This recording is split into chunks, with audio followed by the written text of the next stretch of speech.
sabi ng salita ng Diyos na makikita natin sa Biblia. Bago magsimula ang lahat ng ito, ay manalangin muna tayo. Kung nasaan ka man ngayon, narinig mo man ang panalangin na ito, pwede mong isa-puso ang panalangin na ito habang ikaw ay nakikinig. May manalangin tayo. Mapagmahal naming Ama sa langit, maraming salamat po sa araw na ito at sa pagkakataong kami ay makalapit sa iyo. Kay ihigugma gayud sa Diyos ang kalibutan, mauwa ihatag niya ang iyang bugong anak, aron masiblisan kinsa nga mutuokan niya, dili malaglag, kundi makaangko ni noon o kinabuhi nga walay katapusan. Mga kapatid, kami po ay nasa Team Jesus Ministry. Wala kaming pinadala na reliyon, kundi ang salita lang ni Panginoong Jesus. Yan ang sinasabi sa Bisaya. Babasahin ko sa Tagalog upang mas maunawaan sa mga tao ang nagsasalita ng Tagalog.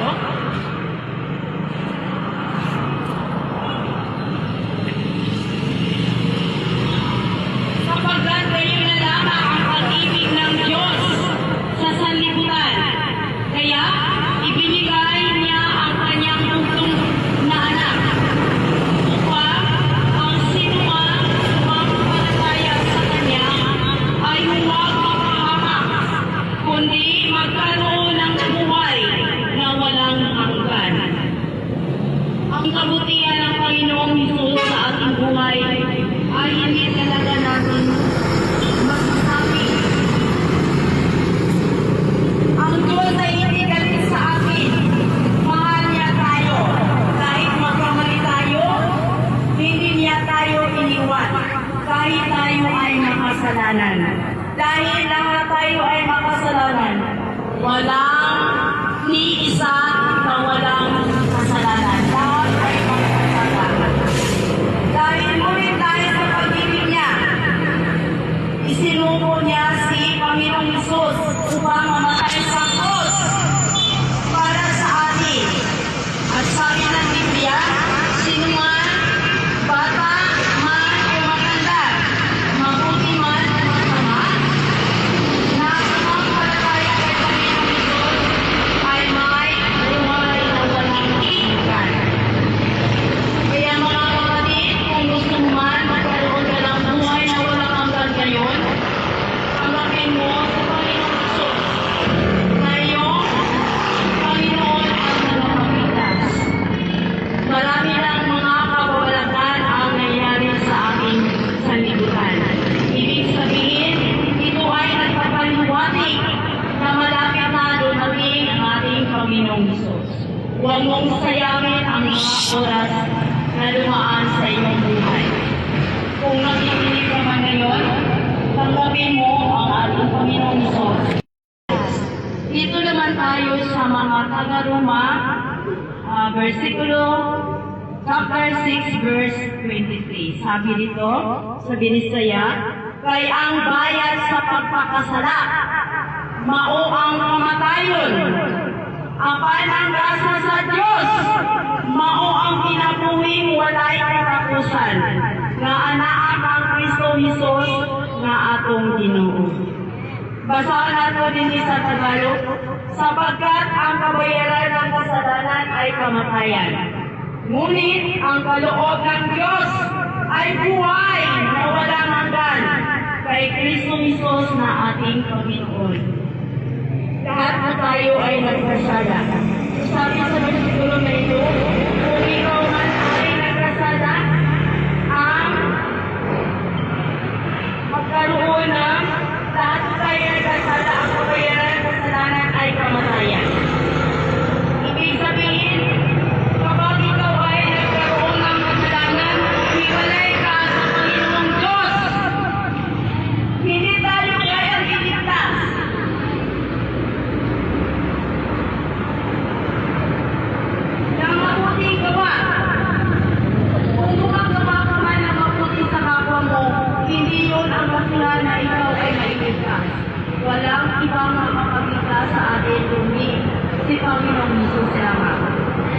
Dito ba sa simbahan o reliyon?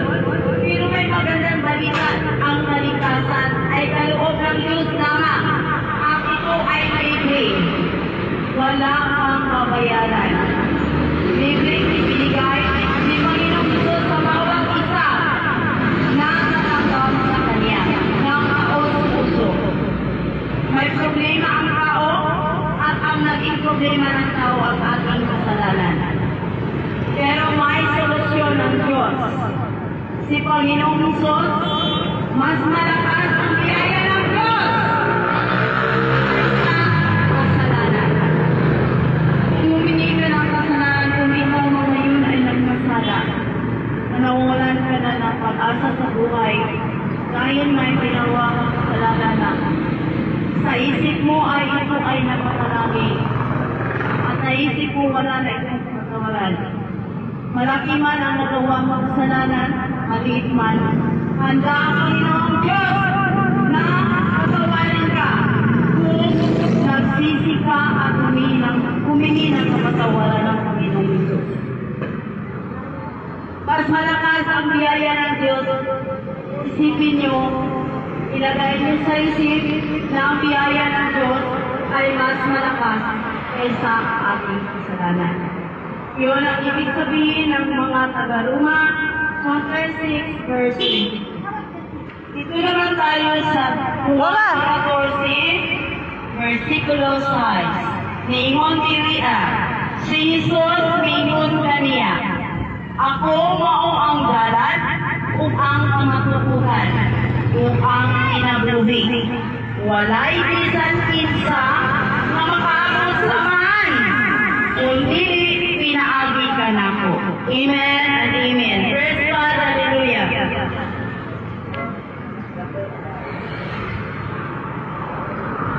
Ang tanging daan, sabi nito, si Panginoong Jesus lamang ang tanging daan. Wala ka lang. Sinabi nito,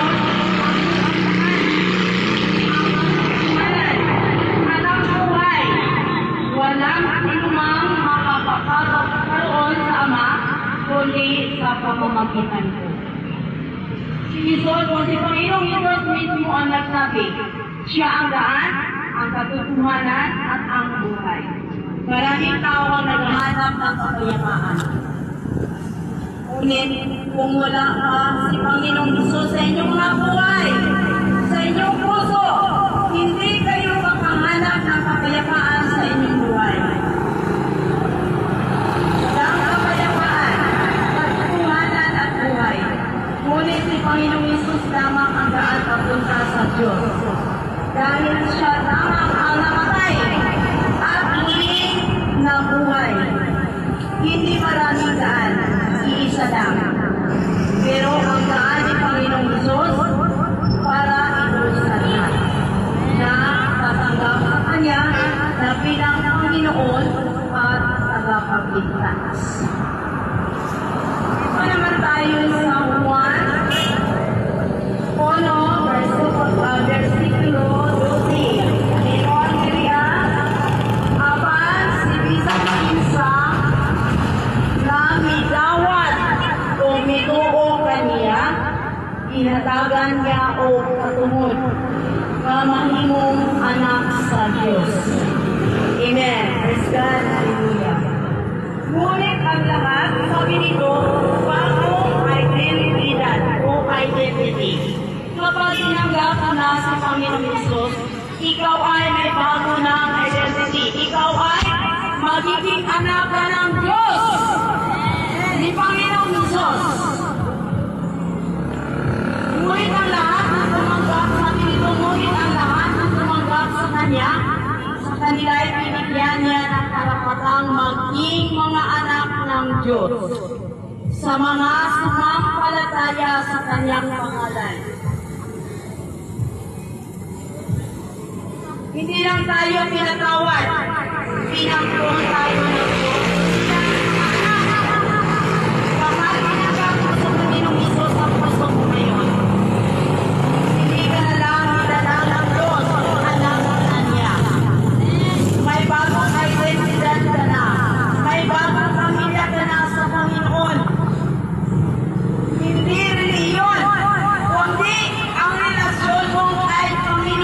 Isus. Ang relasyon mo kay Panginoong Isus ang pinakamahalaga. Wala nang iba na mahalaga pa sa ating buhay. Kapag mananggap natin si Panginoong Isus, hindi lang tayo pinatawad. Tayo ay nagiging anak ng Diyos. May bagong simula na tayo. May bagong buhay at bagong pag-asa. Hindi tayo ay pinakasalanan. Anak na tayo ng Diyos. Hindi ka na nag-isa, may ama ka sa langit. Kung isipin man, kung tanungin mo man ang sarili mo,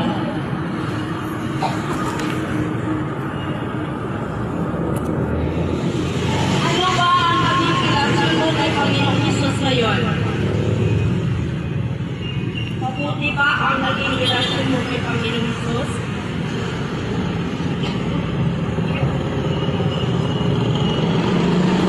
Dahil ang pinakahalaga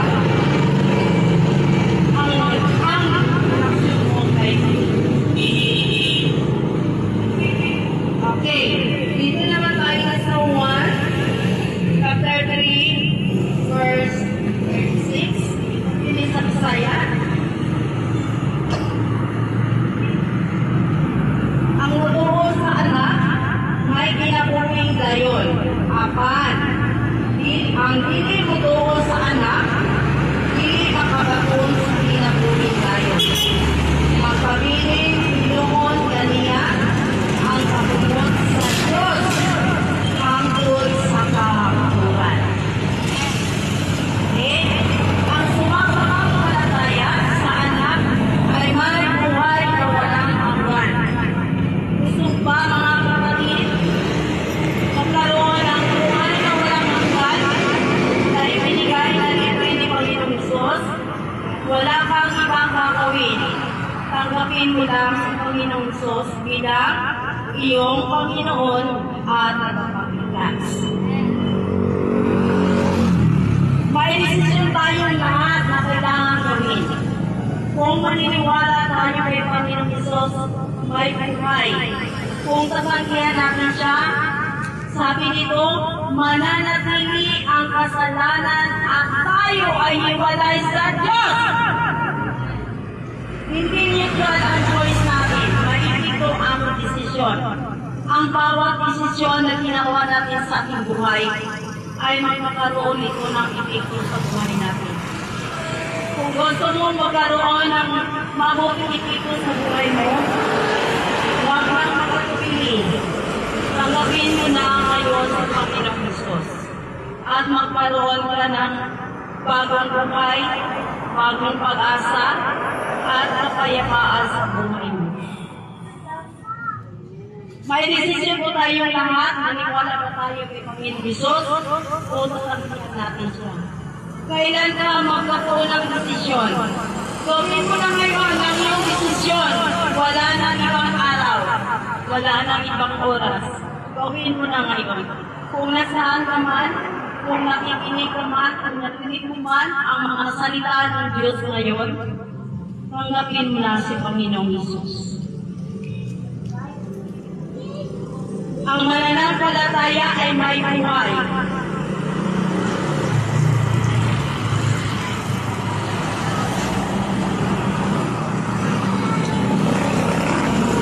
Ay mananatiling hiwalay sa Diyos kung hindi ikaw maniniwala sa Diyos. Ngayon po ay oras ng pagninilay. Ibig sabihin, oras ng pag-iisip. Isipan mo mabuti, isipin mo mabuti kung ano ang gagawin mong desisyon sa buhay mo. Dahil sabi ko, kapag gumawa ka ng desisyon, magkaroon ito ng epekto sa buhay mo. Nasaan ka sa iyong relasyon sa Diyos ngayon? Nakita mo ba sa sarili mo kung nasaan ang relasyon mo ngayon sa Diyos? Ikaw ba ay hiwalay sa Diyos? O ikaw ba ay nasa kay Panginoong Isus? Kung ikaw ay wala pa kay Panginoong Isus, dahil sa mga kasalanan mo naging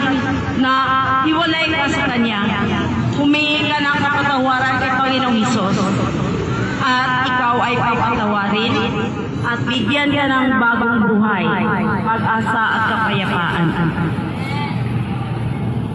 Kung sino man ngayon ang nandito at nakikinig, karoon tayo ng panalangin. Sundan niyo lang ang aking panalangin kung naririnig mo man ito, upang tanggap mo si Panginoong Hesus sa iyong buhay. Kung nais mong tanggapin si Hesus bilang Panginoon at tagapagligtas, inaanyayahan ko po kayong manalangin kasama ko. Hindi ito mahika. Ito ay panalangin na nagmumula sa puso at sa mga salita ni Panginoong Hesus. Sundin ninyo ako kung narinig niyo man ako o kung saan man kayo ngayon. Manalangin tayo. Panginoong Diyos, inaamin ko na ako ay makasalanan at kailangan ko ang iyong kapatawaran. Naniniwala ako na si Hesus o si Panginoong Hesus ay namatay para sa aking mga kasalanan at muling nabuhay. Natanggap ko siya bilang aking Panginoon at tagapagligtas. Patawarin mo ako at bigyan mo ako ng bagong buhay. Mula ngayon, susunod ako sa iyo. Salamat sa iyong pag-ibig. Sa pangalan ni Panginoong Hesus. Amen at amen. Mga kapatid, narinig mo na ang aking panalangin. Naway, sundin mo kung ano man ang nasa puso mo. Hanggang may balay ka, Panginoong Hesus. Ngunit lumapit ka sa Kanya upang magkaroon ka ng bagong buhay. Mula sa kasalanan at sa bagong buhay. Doon tayo ng pagkatapos sa panalangin. Inanyahan ko po ang lahat na umikit ng mga mata. Magdasal tayo. Ama naming Diyos, salamat po sa iyong dakilang pag-ibig at biyaya. Salamat po dahil ikaw ay kumilos sa aming kalagitnaan. Pinagdarasal po namin ang bawat isa na tumanggap kay Panginoong Hesus ngayon. Patibayin mo po ang kanilang pananampalataya. Punuin po sila ng iyong kapayapaan at gabayan mo sila sa kanilang bagong buhay. Ingatan mo po kami sa aming pag-uwi at tulungan mo kaming mamuhay bilang katotoo ng iyong pag-ibig araw-araw. Muli ang lahat ng papuri at pasasalamat ay ikinabalik namin sa iyo. Sa pangalan ng aming Panginoong Hesus. Amen. Okay, salamat mga kapatid sa pagkikinig ng mga salita. Ngunit hindi pa dito nagtatapos. Meron pa